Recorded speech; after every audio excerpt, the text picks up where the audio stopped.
Hey, um, hello everyone. My name is Lani, Carey. I am the high school guidance counselor at HomeLife Academy, and I've been working with them since 2003. So that means that I have literally talked with and counseled thousands of moms, and a lot of them pull their kids out of public and private schools because their kids have some kind of learning disability, and they just feel like they're getting left behind in the schools, like they are not living up to their full potential. So I have had so many conversations, hours and hours on the phone, and I usually spend at least 2 hours on the phone with moms when I'm laying out the vision for how they can homeschool their kids, all of their kids, even the ones with some kind of learning disabilities. So in this presentation, I'm really not going to go into all the different learning disabilities or the services available, or really even the curriculum, because there's lots of special curriculum, and I'll have a couple links at the end. But what I want to do is kind of go over what I would go over on the phone, even though I would be more specific with you, of course, but just kind of give an overview of the vision of what this might look like, because it's kind of scary to think that you could bring your kids home and homeschool them, with no degrees or anything like that, but it's not as hard as you think.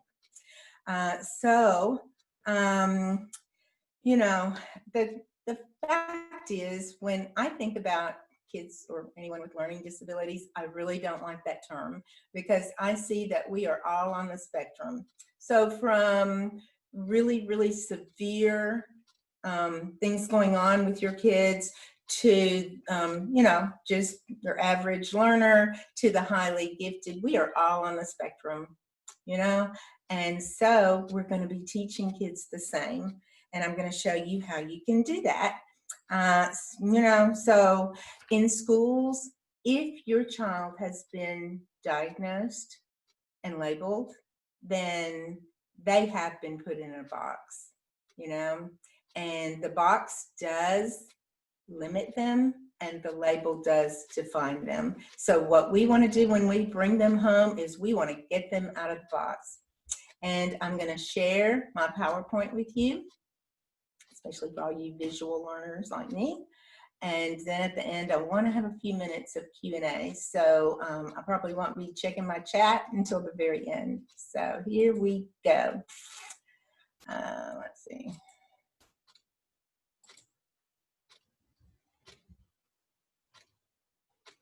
Okay, let's start this.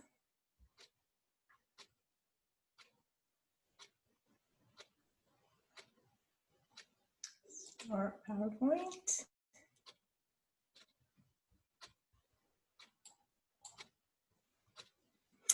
Okay, homeschooling students with learning disabilities. Yes, you can. And, the question, is your student in a box? And the answer is, if they have been labeled with a learning disability, is that they are in the box. And so, like I said, we've got to get them out of the box. The box has sides. The box has a top on it, it has a limit. And so the only way they're going to grow is to get out of the box. Well, how do we do that? I'm going to show you some keys, okay? Number one, and for some reason on my screen with all this going on, it's going to be kind of hard for me to read this. I can move these out of the way. There we go. I encourage you to teach your students with learning disabilities the same way you do your other children while they are at home. Now, they may be going to special services. That's fine. There may be times that someone comes in and works with them. That's fine too, because the reality is that all our kids do this. They have music lessons, they have sports, they have things going on, but when you have them home with you, then you are going to really be doing things the same. And number two, we want to have all of our kids together as much as possible instead of isolating them. So as much as possible, we don't want to have Johnny over here doing his work and Freddie over here, and then, you know, the little ones over here, and they're all isolated, doing separate things. We want them together as much as possible as a family, okay? And that's when the fun begins. That's when ideas are bouncing off. That's when learning takes place. Number 3, we want to teach all students in a very natural way. So it's no different when you're teaching kids who are on the autistic spectrum, or have Asperger's, or have dyslexia, or have any kind of disconnect going on, you know, even the very severe ones, or, you know, also physical disabilities. I've taught kids, you know, with some severe, in some cases, physical things going on, but we want to teach them naturally. And what that means is you are going to let them learn. You're not going to be making them do things that they don't want to do. That's when the fights begin. You're going to actually just be feeding them, like I like to say. You're going to feed them. You know, you're going to feed their desire to learn, their God-given curiosity. And when you do that, and you are just letting them learn, giving them resources, you know, giving them things to do, making it fun, then the sky is the limit and the possibilities are endless. Number 4 is we don't need to be testing them all the time to see if they are learning. They're going to be learning when you use these methods. You do not have to do this because it creates test anxiety. It leads to poor performance. It leads to complete shutdowns sometimes. You know, so direct questioning is a part of this because it's simply an oral test, you know, where you're questioning always for the one correct answer. And so we're going to learn how to question, but we don't want to question as a test. Does that make sense? Where the kids know that there's that one correct answer, they're afraid they're going to get it wrong, and they shut down and they don't answer. Even when you know they know the answer, you know, it gets very frustrating. So this happens in schools all the time. The kids know the answers, but they're shutting down and they're afraid to say, okay? So here is the first big key. You make learning fun. And, you know, this might surprise some of you, but it's the absolute truth. Children learn through play. Now, I'm a researcher. My first major in college was psychology. My brother's a psychologist. You know, he's been the research director at Vanderbilt for years. He gave me a book that one of his colleagues did way back in the day when I was right out of high school, and it was called Play, and it was the psychology of play. And so that was pretty eye-opening for me way back then, before I ever got married and had kids, to learn that play is how kids learn. So that is key to your homeschool. And now I'm going to give you some practical things that we can do to make this work. Here's one of my very favorite books. Einstein Never Used Flashcards: How Our Children Really Learn and Why They Need to Play More and Memorize Less.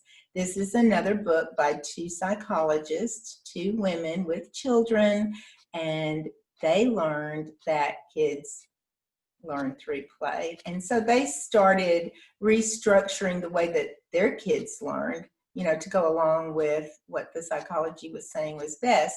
So they actually are the ones who realized that unstructured activities are really better than structured as far as learning goes. Kids learn more through unstructured play.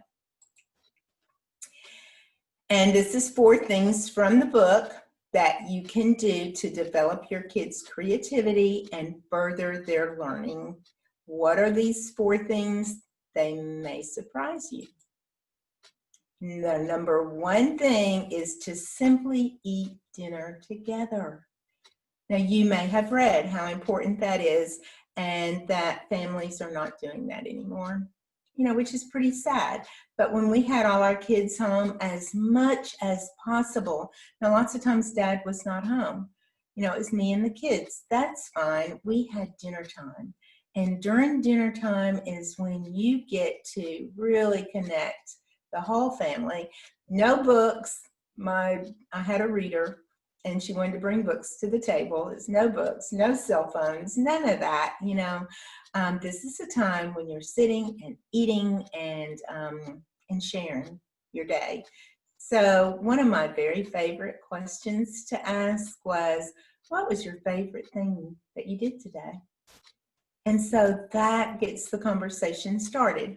And, you don't want to put kids on the spot. You don't want to call on one of them, you just want to throw it out there and let them respond. Remember, it's not making them do things that they're uncomfortable doing.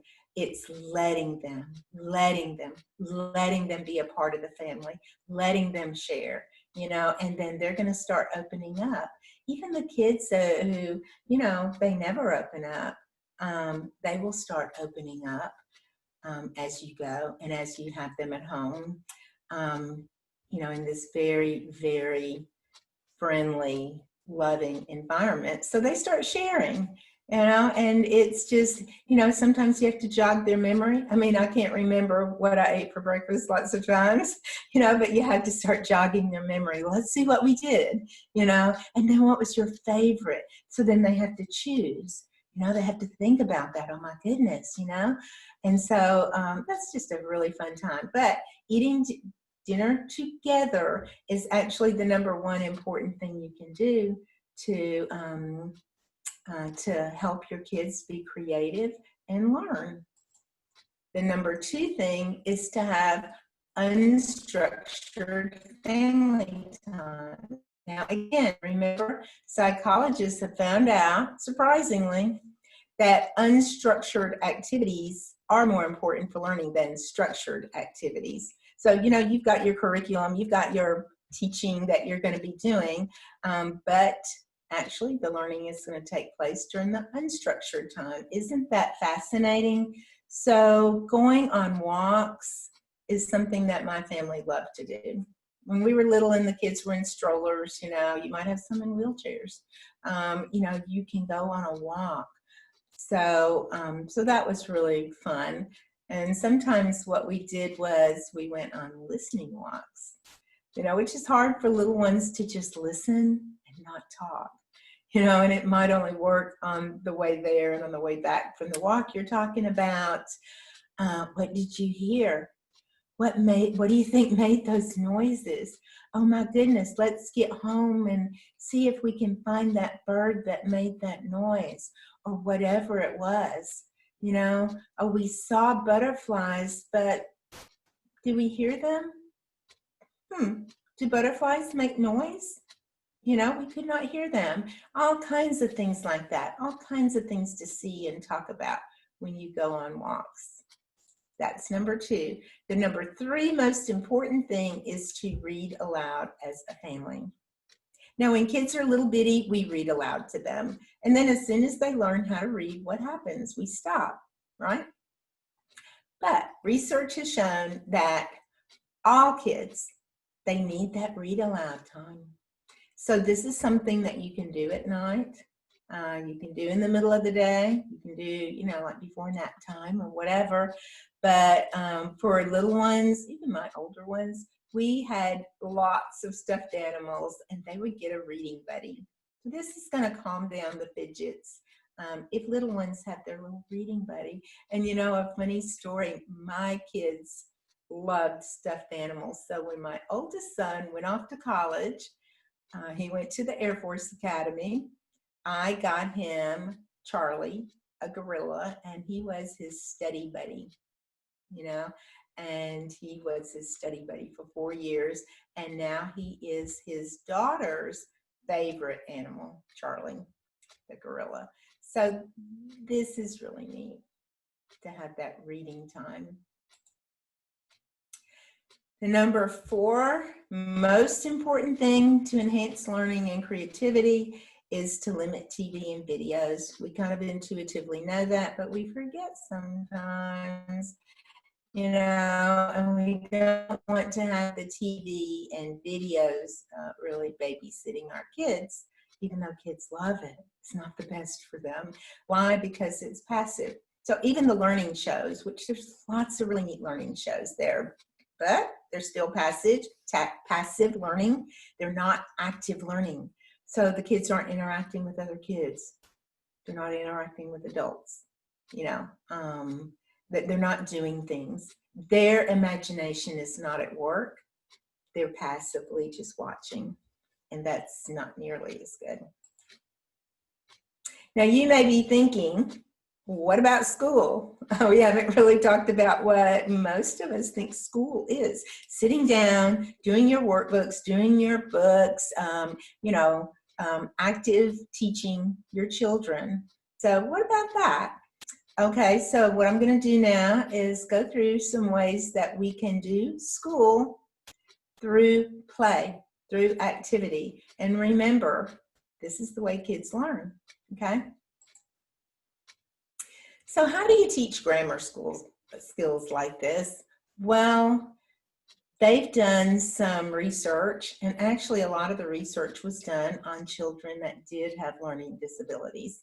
And they found out that all children learn more quickly with action, okay? And kids want to fidget, they want to be doing things, and what are we always saying? Sit there, sit there. We're taking everything away from them while they're fidgeting. You know, I had one of my sons, he was the dyslexic one, and he would fidget and drive you insane. And, you know, we were taking things away until I realized, no, this is the way he's learning. He's got to do action while he's learning, you know, so you let them do that. And, you know, I can still remember my boys doing algebra out on the trampoline. And I didn't realize at the time that that was really, really helping them to do the algebra. And then the next thing you know, they've got the algebra books under the trampoline and they're bouncing, they're having fun, and then they're doing algebra again. Well, while they were bouncing and while they were doing all that, their brain was making all those connections, and that's when the learning was taking place, you know. Another way that they are going to retain it forever is to learn it in a song. So we know this as well. Think of scripture songs. You know, I still, like, I'll read scripture and then in my mind I'm singing the song, you know, that I learned when I was a kid sometimes.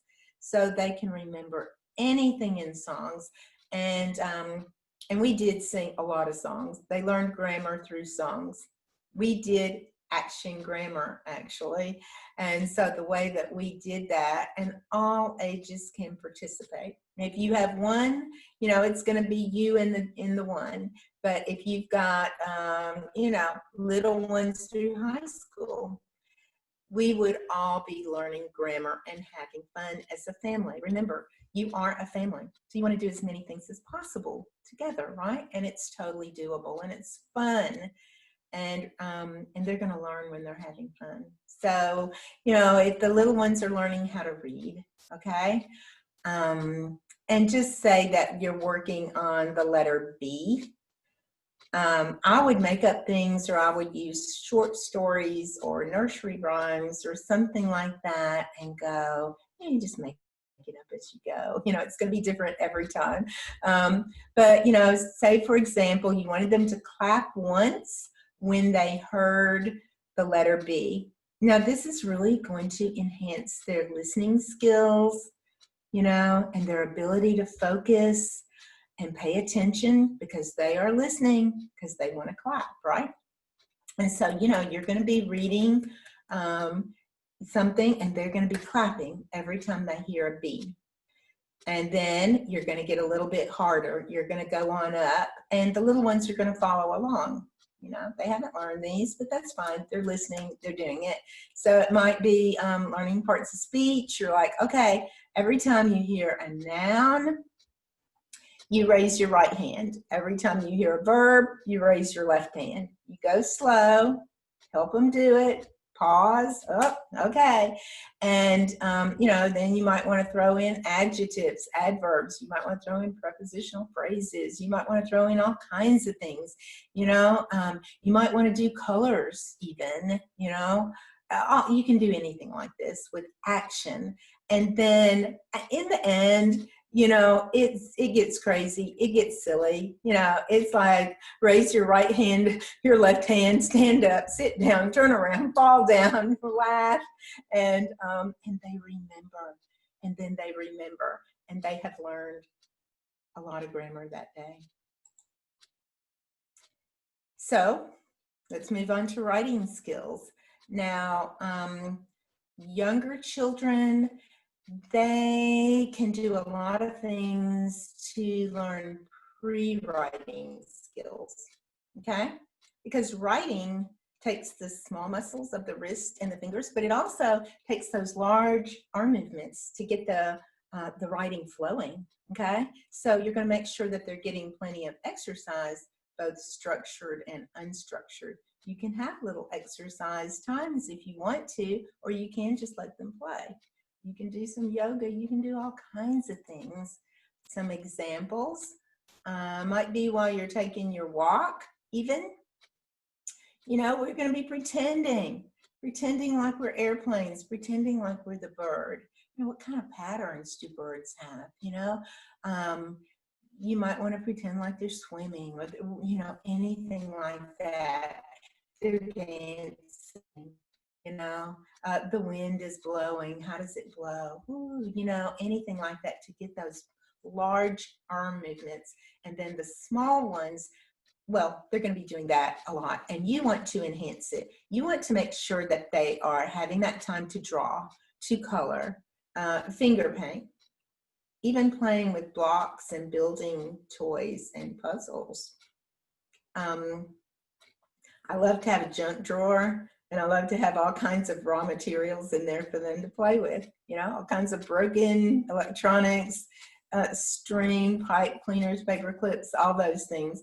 Now, you do have to really stay on top of the whole string thing. I notice they're going to be tying up their fingers super tight or something, but, you know, we would learn knots, tying knots. That's going to help them tie their shoes, you know. So you want to play. Pipe cleaners are super fun with all the twisting and the making things, you know, stringing together paper clips and unclipping, and they're very colorful. I would get colorful things, and board games, as we shall see, are very important, you know. So all these things, and it's play, it's fun, but these are all pre-writing skills.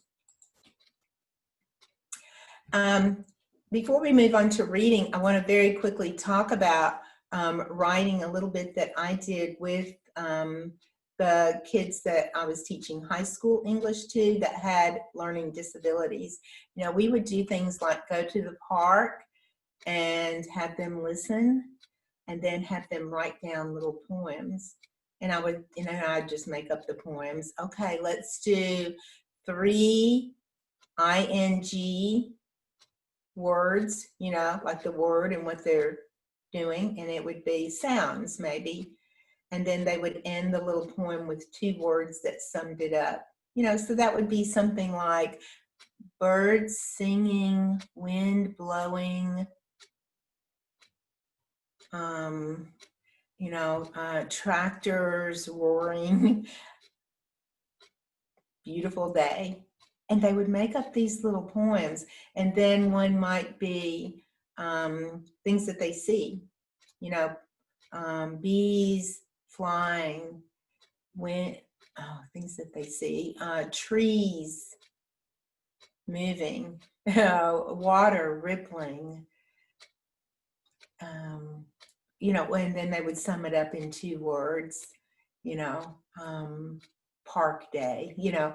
But they would make up little poems like this and be so proud of themselves, and they would be wonderful, you know. But it's easy, and you know, really gets their brain thinking. So what about reading skills? Well, again, you're going to do pre-reading, and my very favorite thing to do is puppet shows. Now, I'm convinced that kids can learn anything with puppets, and they're so fun, and yet they teach so much. So I always had a basket of spare socks. Don't even ask me what happened to the mate. They disappear in my washer or dryer or somewhere, but we always had spare socks. So we made sock puppets a lot. And we made popsicle stick puppets, and we made all kinds. And then we ended up buying some really neat puppets that we still have because my kids love the puppets. And so what did that look like? Well, early on, when they're little, when they don't have the reading skills, the kids are going to be the audience, and you are going to have a little puppet theater, or you're going to be behind the couch or the table, or we did everything. And I would read a short story to them. Just say it was Goldilocks and the Three Bears. Is that Goldilocks and the, yeah, no, yeah, I can't remember. Okay, Goldilocks and the Three Bears. So, you know, we would make the puppets. I'd read the story. We would make the puppets, and then I would act it out. If you've got older ones, they're going to be helping you act it out. And then at the end, you don't just move on to something else. No, you leave and you let the kids play. The kids take it to a new level at that point, and they are acting it out. And, you know, and more, as the kids want to jump in there and be a character, then you let them. Remember, the key is always letting them when they're ready, when they're eager. Never putting kids on the spot to try to make them do something. And if they just want to sit in the audience, then that's fine. They are learning so much. But what I've seen is even the kids who don't want to participate, they would never get up in front of a group if you called on them. They're never going to speak a word to you. They're really not going to be participating at all. And yet, with the puppets, when they can hide behind the couch and have their little man talking, they will do that. You know, after a while, they want to start doing that. So puppets are very important teaching tools, and they're very healing too to lots of kids, and I've seen that a lot. And we want to use phonics, so we used flashcards, and naturally we made a game out of it. You know, we had the picture, we had the word, and we're going to play games matching those up. Now, I have taught 2 kids who had dyslexia read. That is not fun. At first, you have to make it fun. You know, it can be very discouraging, and it can be just downright frustrating, you know, but you just make it into a game. So I had to go to workshops and figure out what was going on with these kids, and discovered that, you know, they're seeing in pictures, they're not seeing that left to right, they're seeing the whole thing, and they're seeing it in pictures. So every time they would come to was, they're going to say saw. Why? Because there's not a picture for was, you know, and they're seeing the whole thing, and their brain is rearranging it to make sense to them. So we would do sight words where they would just memorize those words, that there were no connections with pictures.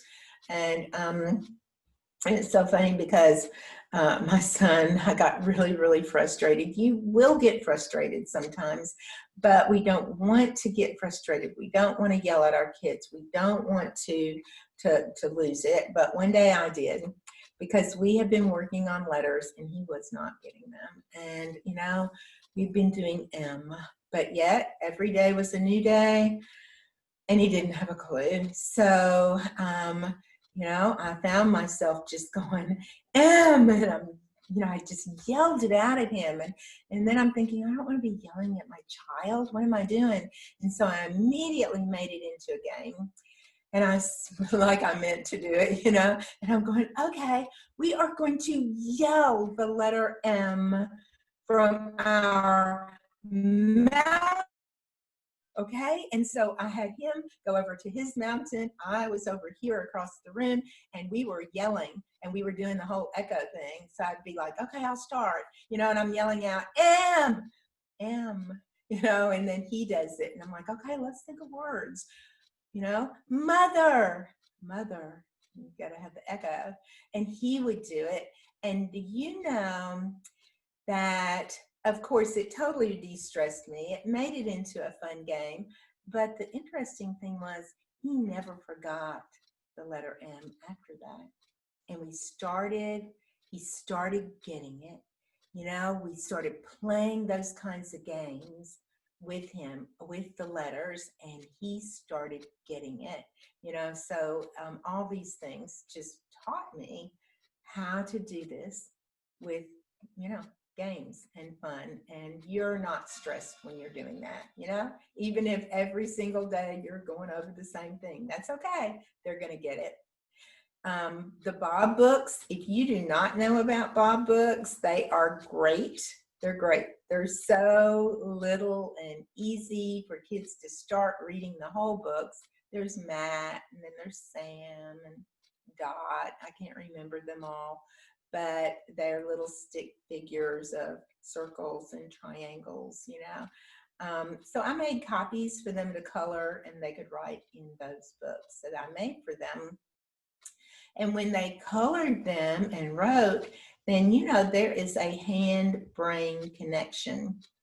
So when kids are doing things, when they're coloring, when they're actually writing, it helps embed the information in their brains and helps make those connections. So here's another key is kids read aloud. Kids are always going to be learning new things, and those new things that they're not comfortable with, you know, that's when they're going to be struggling to sound out those words.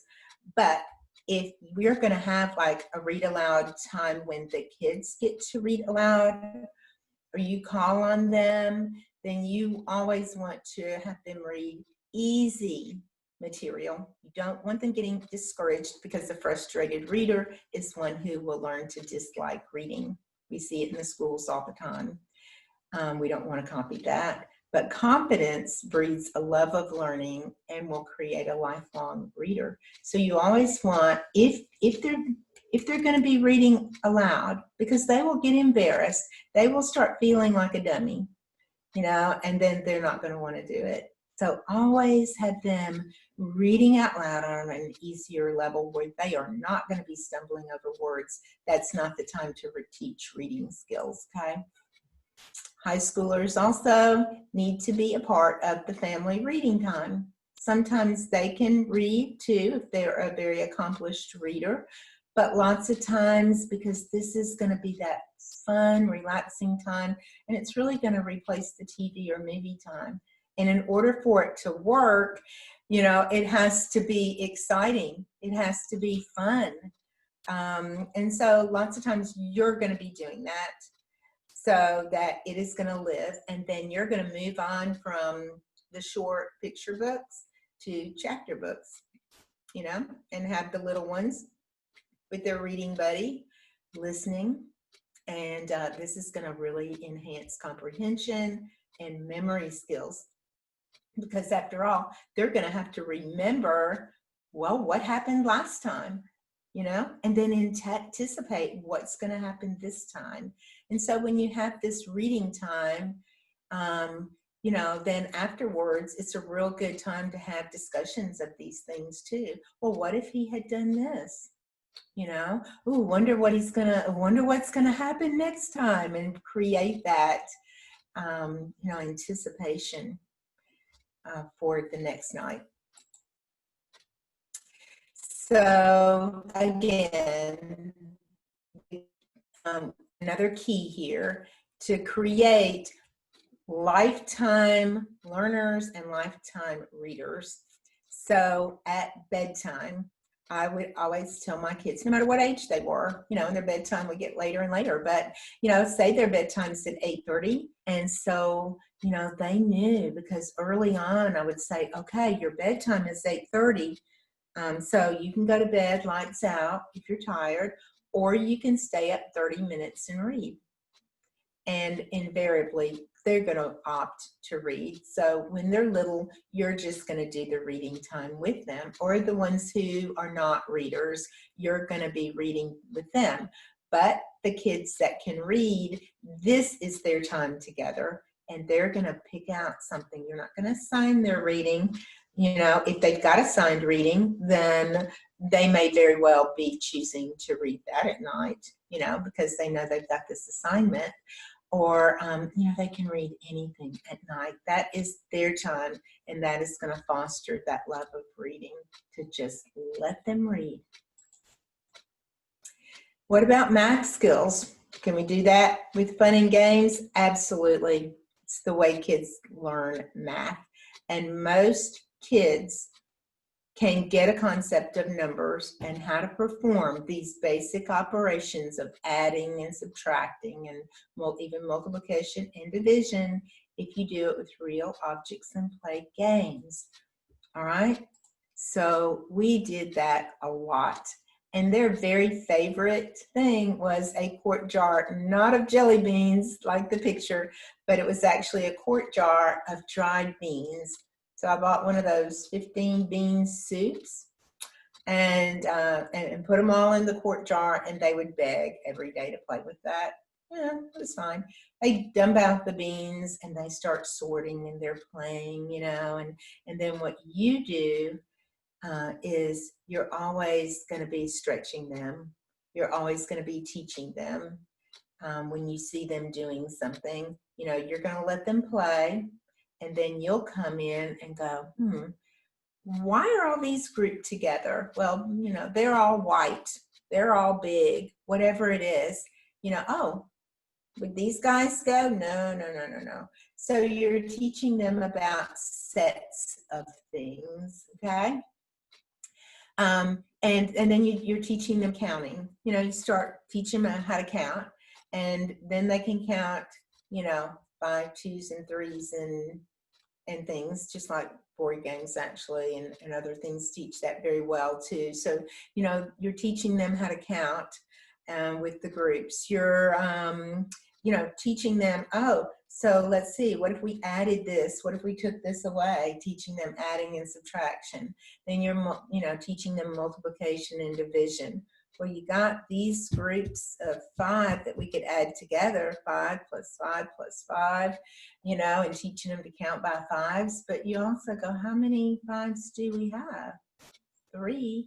So 3 5s, look, it's 15. You're teaching multiplication. We learned everything like that. And then on special occasions, of course, you can use jelly beans and M&Ms and all those things to sort, but they're not going to last long.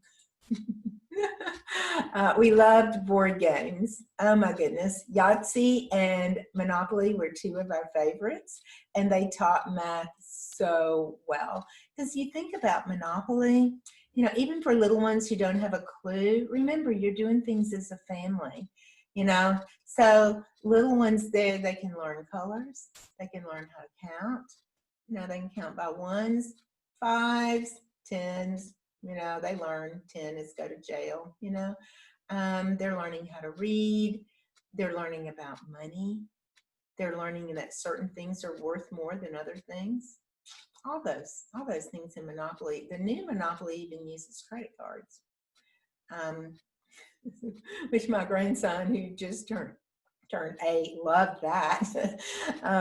But, you know, when you're doing cooking, invite the kids in to cook with you and make cookies and things, you know, make pizza. We made pizza a lot, actually, homemade pizza, but they're learning fractions, you know, and then you are going to just be naturally teaching them, and you can teach really complex things in a very natural way, like the fractions and figuring out, okay, so how many of us are there? There's 4, and so if each person wants 2 pieces of pizza, how many pieces does it have to be cut in?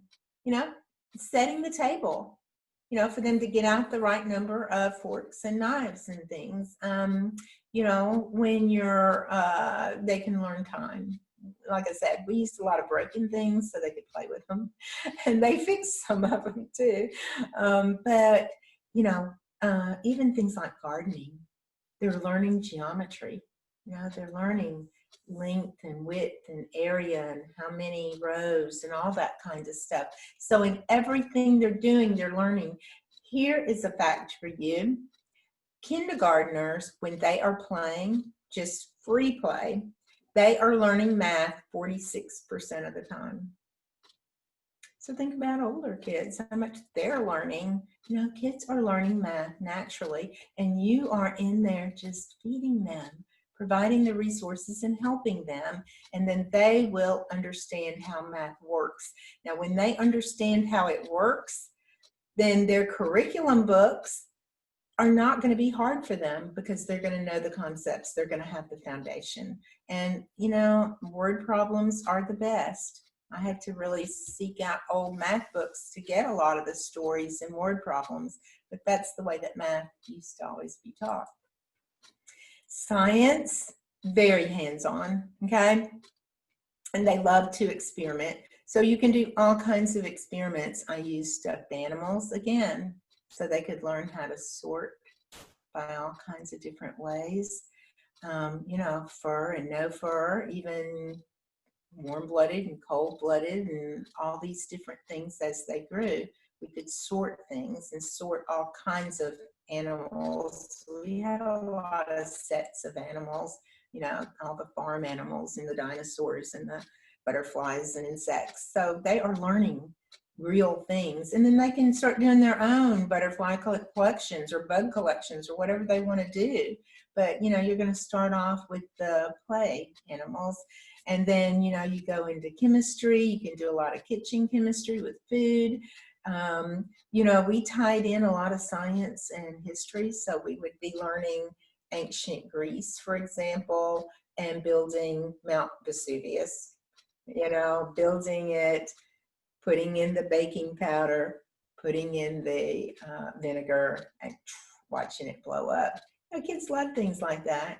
You know, the Mentos and the Diet Coke thing, you know. And then, of course, my boys did actually blow up some things that we had to supervise in barrels, you know. But, oh, electricity and magnetism, my kids loved that. Had magnets, all kinds of magnets for years. So those things are fun, and you just let the kids play. You do some structured experiments with them, and then you let them play. Always. You do structure, and then you do the unstructured and just let them play afterwards. So history is the last thing we're going to go over.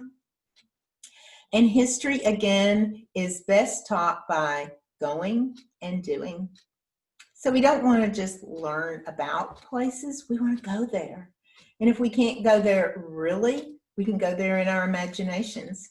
We don't want to just learn about people, we want to become those people. We want to play the games and pretend like we are those people. And again, puppet shows, the plays, reenactments. You know, my high schoolers, instead of just assigning reports for them to do, you know, about some person that doesn't really mean anything to them, I would have them research and become that person. And you can also, you know, like when you know they're ready to do that, to give that presentation, then you can build it up and tell all the kids that a very special guest is coming and throw out some clues, see if they can guess who it is. You know, or they can do the report like, okay, who am I?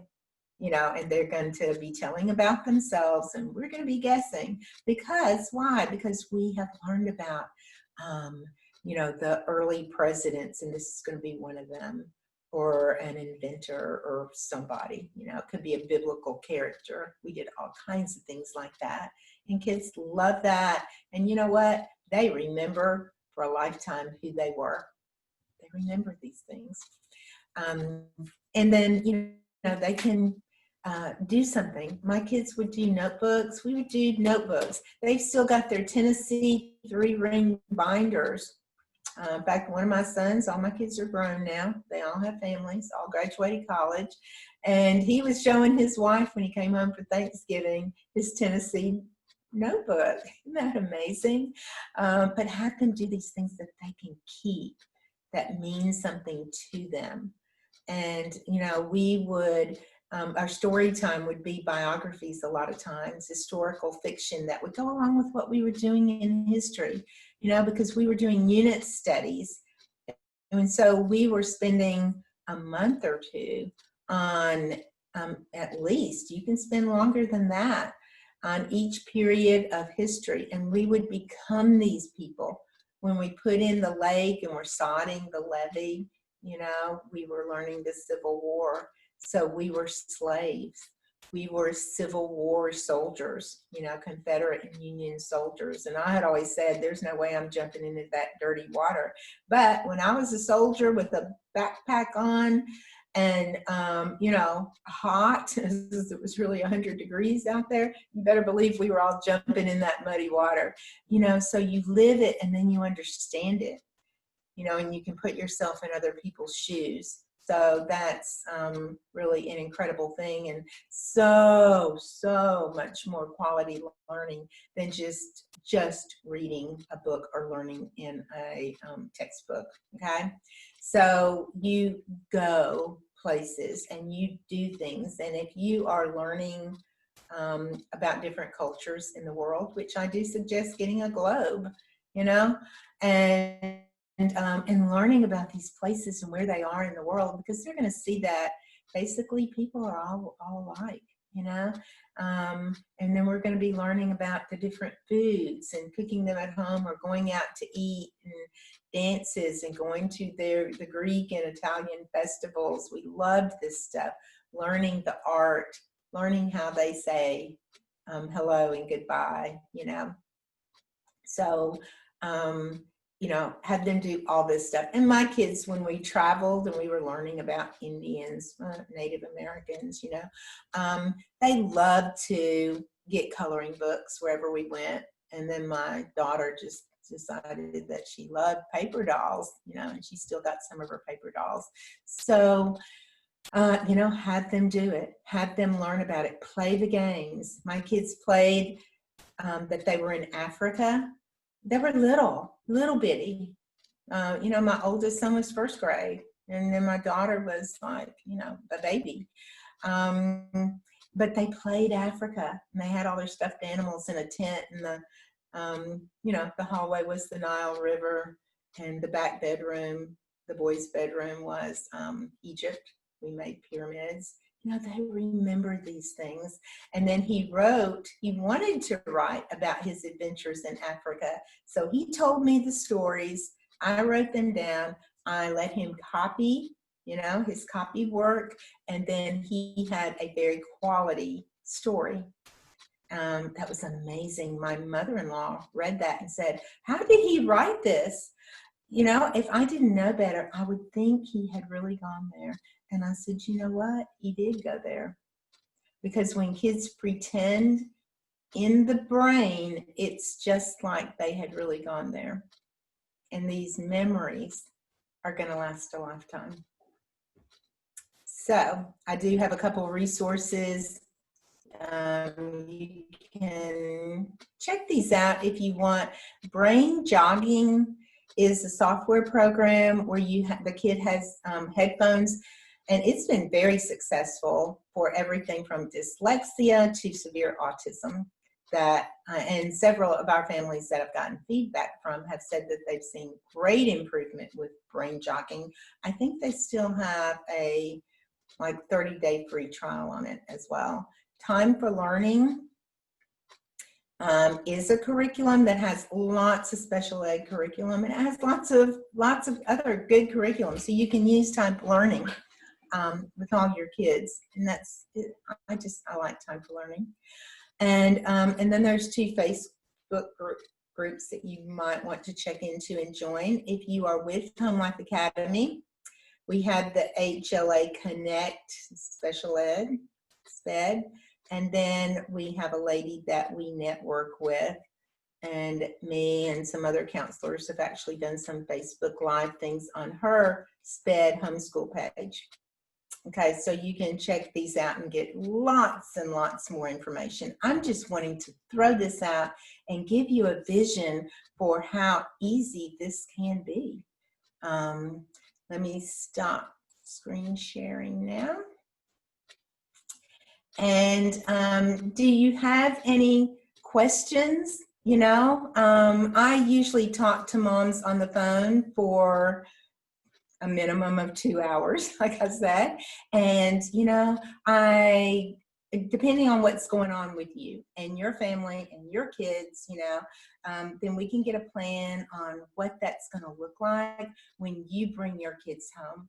But I'm telling you, after raising and graduating 4 children, it's not hard. I look back and go, you know what? If we had just played the whole time, they would have learned, and you may have severely, I don't know, you might have kids with really severe learning problems. That's okay. We've had I remember one friend of mine who brought her kids home, and the school, very, very prestigious, expensive school for kids with learning disabilities. By the time her daughter was 7th grade, she said, we can't help her anymore. She can't learn anymore. She can't advance. And the mom said, well, okay, I'll teach her at home. I believe she can. And she started homeschooling her. She was in our co-op group. And do you know, using these very easy methods, by the end of that year, she had gone from, I think when she stopped going to that school, she was at 3rd grade level. And by the end of the year, she was at about a 5th grade level, which is basically adult reading, 5th grade. So, so you can do this, and I'm just going to say it's fun and it's easy.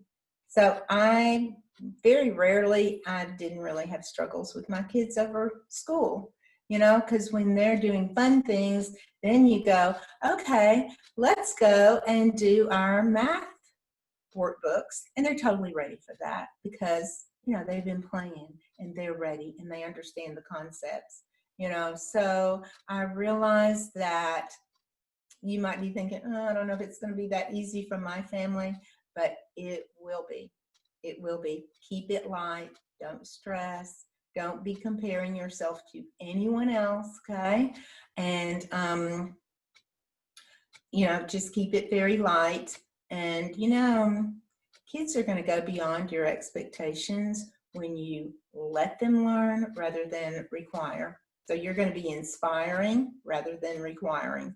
And you might think that they're going to do less, but they're going to do way, way more than you would have required them to do. So you just let them. It's always, you're going to be suggesting, and they know that how to do it, let's go do our math. Let's do history, so it's going to be fun because you're going to be reading a story. You're going to be giving instruction. And as they get older, naturally, they're going to be doing things on their own, but it's fine. They're used to doing that, right? And then you're going to be doing lots of field trips, lots of hands-on things. And the learning is going to take place. They will way surpass anything that you could have required. So don't know if you've got any questions. Oh, the last page, there we go. I don't know if you can see this, but if you have questions, my email is Lani, Lani, at homelifeacademy.com. And I love to talk about moms. Talk to moms about how you can do this at home because it is so rewarding. I look back on all of our years. In fact, my kids were all home from college once and we were watching videos. Now, we videoed a lot of stuff that we did too. And they said, you know what, Mom, we had the most fun childhood ever. And that's what you want. When they have fun, they're going to remember it. And they're going to learn and they're going to grow. Now, most importantly, is that you're going to be a family. And after all, I always think about the fact that God did put us in a family. He didn't put us out there in society or in a school. He put us in families. That's where we learn. That's where we grow. Okay. So if you just had that family time together and just did those things and had fun and never used a curriculum book, your kids would be fine. You know, I did use curriculum. My kids did all go to college, but they remembered the things that we did and the places that we went, you know, all the fun, the games that we played. Okay. So, thank you so much, Lani. We appreciate you doing this.